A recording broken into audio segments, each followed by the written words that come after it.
Hey, it's Jordan with 2YT and 2YT Politics. I'm here at the University of New Hampshire. We're about 10, 15 minutes before Hillary Clinton and Bernie Sanders go on. Got to keep it real. We were outside coming in. I think my left toe has more excitement than what I saw out there. Yeah, well, the thing that we are missing, I feel like, is Hillary can be a little, almost like, it's hard. I don't know like what the word is for it, but just very like bland or I was going to go robotic. robotic, bland, almost like doesn't speak to our level.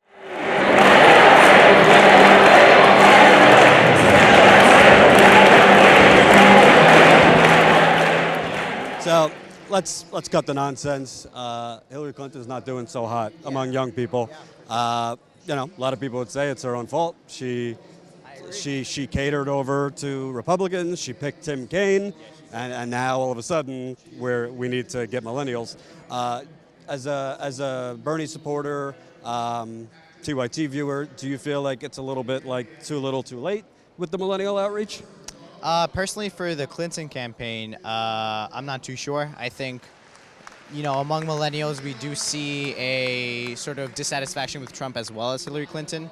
I don't know the current direction that the Democratic Party is going in, whether or not we're going to sort of be able to get the young vote out. I think, personally, Jimmy Dore is a great sort of proponent of the fact that they're pushing farther and farther right, whereas millennials are going farther and farther left. Don't make Jimmy's ego bigger than it is. Sorry, I'm just saying, I'm a big fan of his, but in all seriousness, I do think that if the Democratic Party actually wants to sort of be able to pick up millennial votes, they're going to have to change their approach, for sure. It wasn't really talked about after the debate, but Hillary Clinton is criticizing Donald Trump, for his racist comments, for things about police brutality, and basically calling him a fascist. But young people, particularly millennials, they're aware that when she was First Lady, she pushed through the crime bill or supported it, welfare reform, which hurt African Americans, other minorities. So do you think the cable news pundits think kind of young people aren't aware of these things? Do you feel like, Trump's rhetoric is awful. I don't support Donald Trump. But people know her record, and kind of there's a disconnect between what she's saying now and what she has supported in the past. See, yeah, I'm a bit torn in this situation because Tell me, my brother. I look at Clinton and Sanders again in two sides. One, Sanders is something I ideologically align with because, the social status, Medicare for all. We look about like the criminal justice system, there are flaws in it. So on one side, I believe in Sanders and what he wants to do, and I wholeheartedly believe he's telling the truth at the same time. On the other side, Clinton is a seasoned veteran, for the good or for the worse, about whether she's done this as a job. Now, this can go both ways, but I think that with what she's done in the situation, I think that she has a very practical view on what's on the situation, and she is most likely to get something done. So Hillary and Bernie are delayed. I would say for the first half hour of being here, the decibel level was about a 2 out of 10. Looks like some of the people tasked with getting people excited and energized are having trouble doing that. I'd say the last 10 minutes, it's gotten a little bit more energetic. There's students in three different corners. Students, young people, they seem a little bit more energized. I have a sneaking suspicion things will get a little rowdier when Bernie comes out, so stay tuned. At a time when we have massive levels of income and wealth inequality, it is absurd, it is disgraceful for Donald Trump and his friends to be talking about hundreds of billions of dollars in tax breaks for the top 1%.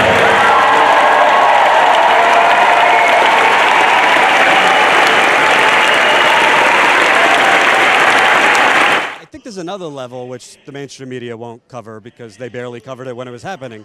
I mean, at the Democratic National Convention, Bernie Sanders supporters were treated like second-class citizens. You had volunteers that came in on their own dime, who then were denied credentials. You had actual delegates having their seats being given away.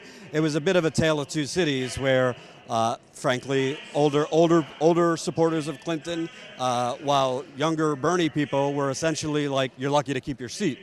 So do you think there's kind of a thing where they made a miscalculation, both picking Tim Kaine as vice president, but also feeling like, we don't really need to cater to them now. They'll come back to us. Do you think there was a miscalculation?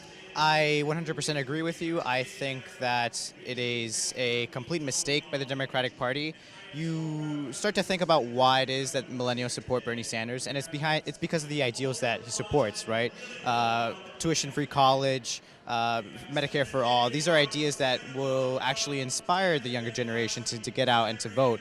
And these are ideas he's been saying for 20 or 30 years. Exactly, precisely. And so when Hillary Clinton comes out and just recently adopts these ideas, and she struggles to figure out why millennials aren't coming out to support her, it's not really surprising to see why not. I think that if she wants to be able to have that millennial support, if she wants to be able to get out the vote in the younger generation, she most certainly will need to adopt policies that will inspire people like myself to come out and actually support her.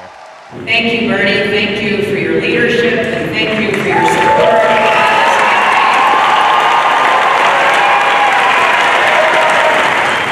So we should, and we will, make public colleges tuition-free for families earning less than $125,000 a year.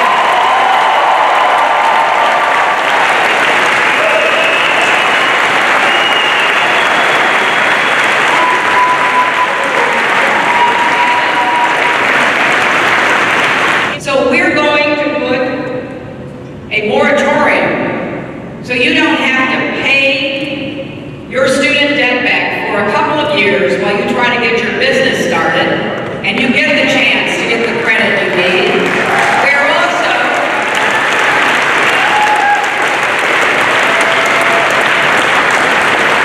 We're also going to provide loan forgiveness for people willing to go into public service or national service.